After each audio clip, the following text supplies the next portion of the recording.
और कावड़ यात्रा से जुड़े हुए जितने भी रूट हों वहां पर भी स्ट्रीट लाइट की व्यवस्था ठीक हो।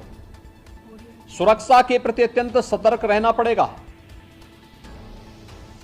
पेट्रोलिंग बढ़ाना पड़ेगा, सोशल मीडिया पे नजर रखनी पड़ेगी और कोई भी व्यक्ति भड़काऊ बयान देता है या कोई भी ऐसी बयानबाजी करता है जो सुरक्षा के लिए या किसी समुदाय की भावनाओं को आहत करके उसे भड़काने की कार्रवाई कर रहा है तो हमें कार्रवाई करने से हिचकना नहीं चाहिए और बहुत सख्त कार्रवाई उन स्थितियों में हमें करनी चाहिए।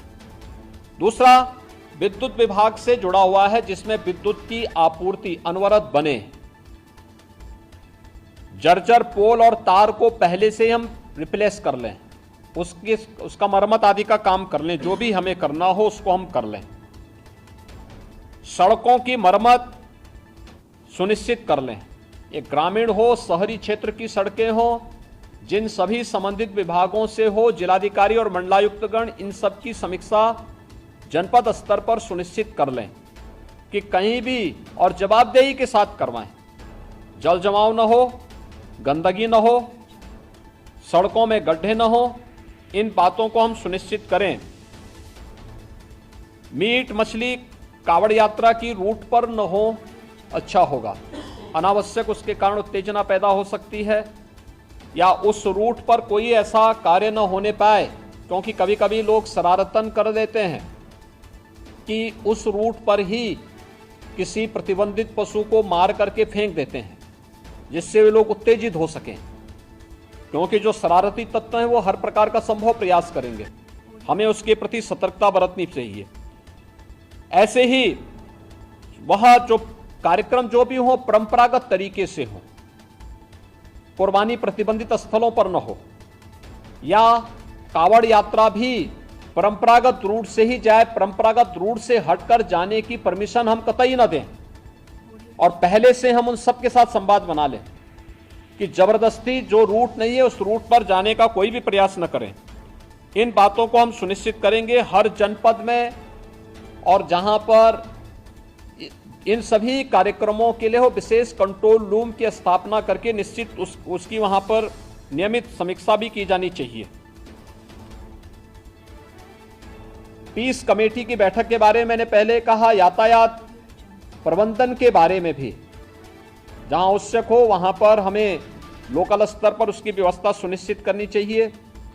अंतर जनपदीय समन्वय के साथ ही अंतर्राज्यीय समन्वय को भी हम प्राथमिकता दें। खासतौर पर पश्चिमी उत्तर प्रदेश में गाजियाबाद से हरिद्वार के बीच में जो कावड़ यात्रा चलेगी, इस कावड़ यात्रा के रूट में अगर आप देखेंगे तो दिल्ली से, पंजाब से, हरियाणा से, राजस्थान से और भी अन्य स्थलों से काफ़ी बड़ी संख्या में कावड़ यात्री आते हैं। अच्छा होगा उन राज्यों के साथ हम पहले से संवाद बना लें, संवाद बना करके उनको राज्य सरकार के द्वारा क्या क्या नियम बनाए गए हैं उसके पालन के बारे में उनको बता दें। दूसरा, जो मैंने पहले भी कहा स्वास्थ्य विभाग में, कि जो लोग कोविड से इन्फेक्ट हुए थे सेकेंड वेव के दौरान, वह लोग बहुत लंबा पैदल चलने का प्रयास न करें, अनावश्यक रूप से उनके जीवन के साथ खिलवाड़ हो जाएगा।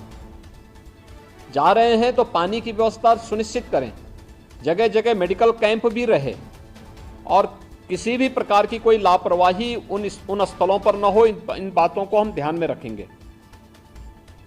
प्लास्टिक फ्री सभी आयोजन हो, किसी भी आयोजन में जब प्लास्टिक को हम लोग 19 में प्रतिबंधित कर चुके हैं और इधर भारत सरकार ने 1 जुलाई से प्लास्टिक पूरी तरह प्रतिबंधित किया है, तो हम लोग प्लास्टिक फ्री पूरी व्यवस्था को बनाने का प्रयास करें, स्वच्छता का विशेष ध्यान दें।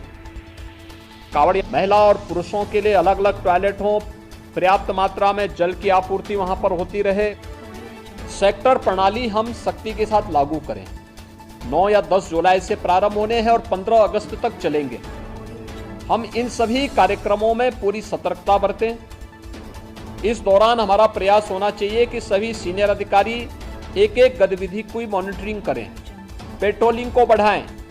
शरारती तत्व अपनी हरकतों से बाज नहीं आएंगे जब तक आप कठोरतापूर्वक उनके खिलाफ कार्रवाई नहीं करेंगे, और हमें कार्रवाई करने में किसी भी शरारती तत्व के खिलाफ एंटी सोशल और एंटी नेशनल एलिमेंट कोई भी हो, उसके खिलाफ कार्रवाई करने में कोई हिचक नहीं होनी चाहिए।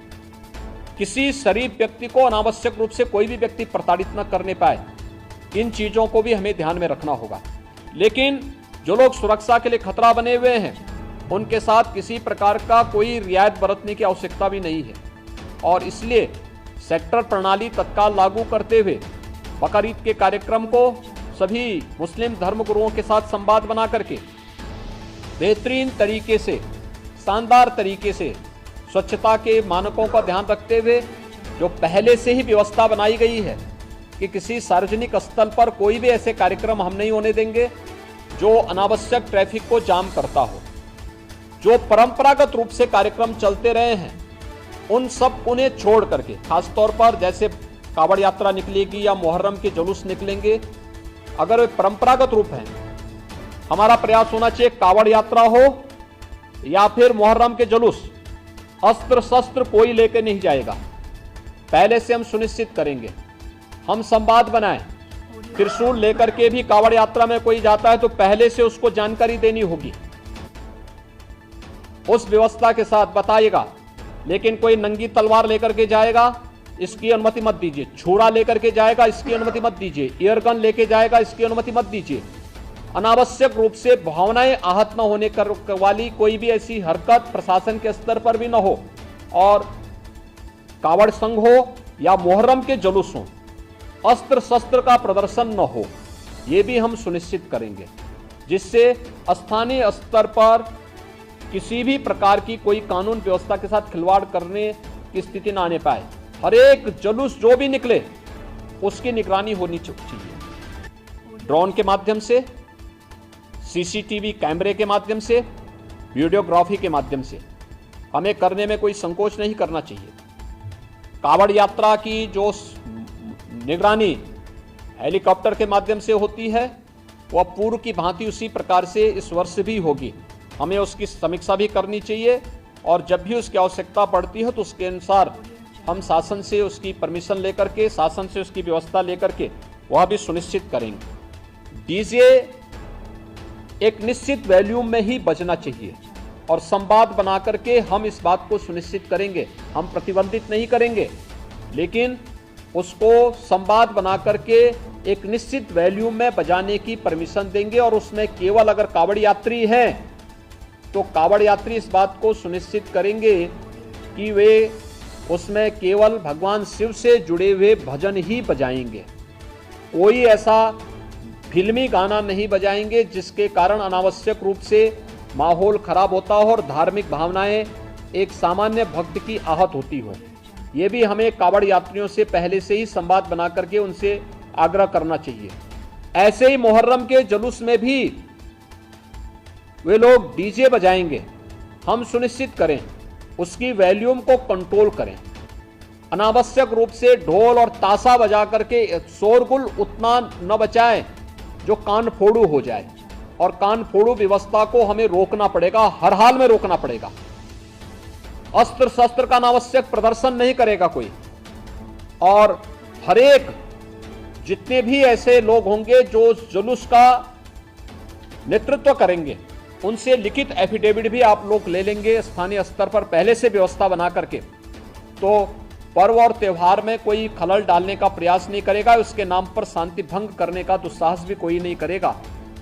आज की ये वीडियो कॉन्फ्रेंसिंग इसीलिए महत्वपूर्ण थी, और मैं चाहूँगा कि शासन स्तर पर यहाँ पर सभी संबंधित विभाग इस बात को सुनिश्चित कर लेंगे कि जो व्यवस्था उनके जिम्मे है वे अपने अपने विभागों की भी समीक्षा कर लें, कोऑर्डिनेशन के माध्यम से प्रभावी ढंग से इसको लागू करने की तैयारी भी करेंगे, और कहीं भी कानून व्यवस्था की कोई समस्या न होने पाए, पर्व और त्योहारों को शांतिपूर्ण और सौहार्दपूर्ण तरीके से हम संपन्न कर सकें, यह हर स्तर पर हमारी पूरी तैयारी होनी चाहिए।